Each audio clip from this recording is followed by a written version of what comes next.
Manny Pacquiao may pakita og dakong kumpiyansa og mipasalig sa iyang mga fans nga mudaog siya sa away batok ni Floyd Mayweather Jr.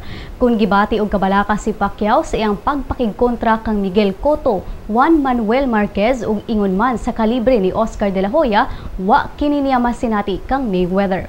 Pipila ka oras sa iyang pag-abot sa Las Vegas gikan sa Los Angeles atubangan sa iyang mga fans iyang gipadayag ang nag-uros-uros niyang pasalig nga iyang pildihon si Mayweather. Dugang niya nga andam na sab siya kung magdagan-dagan si Mayweather sulod sa ring. Apan ang mga pustador wa makumbinsi niini og nagpabilin nga inilug gihapon si Mayweather sa maong away diin mo kita si Pacquiao og kapin sa $100 million. Si Mayweather sa iyang bahin niingon nga kung unsa ang iyang gibuhat nga taktika sa 47 niya ka mga duwa diin siya nidaog, maura sab kini ang iyang buhaton ngadto kang Pacquiao. Ang fight of the century katakdang mahitabo karong Mayo 2 o Mayo 3 dinhi sa Pilipinas.